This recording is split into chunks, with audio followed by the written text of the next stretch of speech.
computer.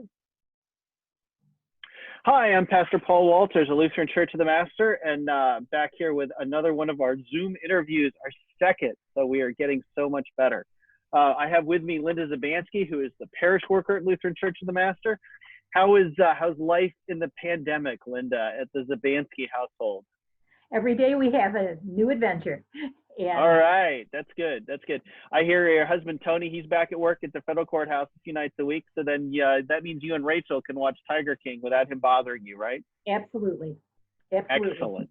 Excellent. Good. And very now, as parish worker, as parish worker, you were in charge of like helping with organizing meals.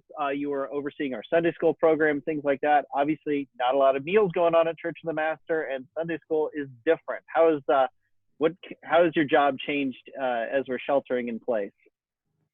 Well, my Sunday school material goes out over the email to the parents of the children, and so they have to help with that to teach their children and give them the pages and things that I send. Every so often, I'll do a video or something. My work at LCM, because we totally can't do dinners or anything anymore, I have been going through the list of our members and focusing mostly on our seniors and giving them a call, seeing how they're coping, seeing if they have everything they need, and just basically touching base with them to see how they're doing. And you made a few grocery runs, I understand, too, for folks. I have. Good, good. Well, now about a year ago or so, you earned your master's in social work. We were very, very proud of you for that accomplishment. I know you worked hard at that. What motivated you to go back and get that degree? Well, most people at LCM know, but our newer ones may not know that in 2009, Tony, my husband, and I, and Rachel, we experienced the loss of our son, Zachary, Rachel's brother. And I decided that I wanted something good and positive to come out of this tragedy. So I wanted to go back to school and finish my degree because I felt like I wanted to give professional help to people, not just moral support. So wonderful. I returned to Eastern Michigan. I finished my Bachelor of Social Work, and I went on to Madonna University to work on separation, grief, loss, trauma, and aging. And that's what excellent. My master's is in. Well, given that reality, as we're all sheltering in place and we're dealing with all kinds of different emotions, what are some of the biggest issues that you see people facing in the midst of the shelter-in-place orders and the stuff that they're all trying to cope with? I think the biggest one is that we have to remain self-aware. We have to know if we're feeling sad, if we need help.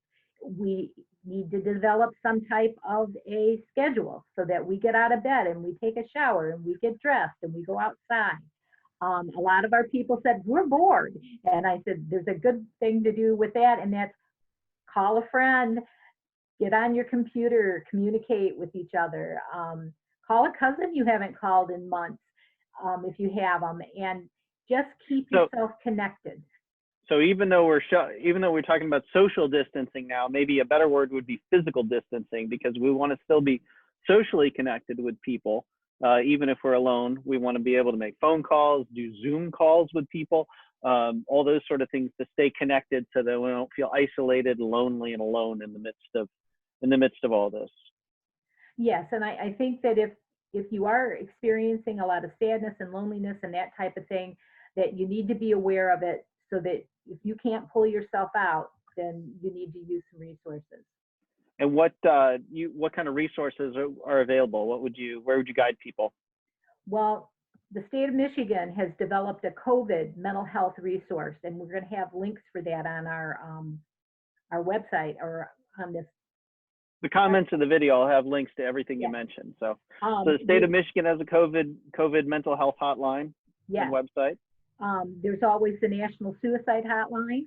Mm-hmm. And for a little bit of a difference, if you want to make your own mask, there's a link to the CDC COVID mask making thing on there. All right, good. Also, there's a link to a yoga there's a few sessions for yoga on there. So. Excellent, excellent. Now, of course, those are all great resources. If you're not, if you don't feel maybe quite so desperate, or if you don't want to call them first, you can call people like your pastor, like myself, or even you, Linda. People can reach out to you. Call us at the church. You can contact us through email, Facebook, all those kind of resources too. So. Thank you, Linda, for your time. It is a challenging time for all of us, dealing with grief and loneliness and separation and just the general anxiety. We don't really know what's going to come next, and nobody likes to live like that. So that's right. Thank you for your time and for all you do to help keep people connected, and blessings to you. Stay safe and wear your mask. I will. Bye-bye. Bye-bye.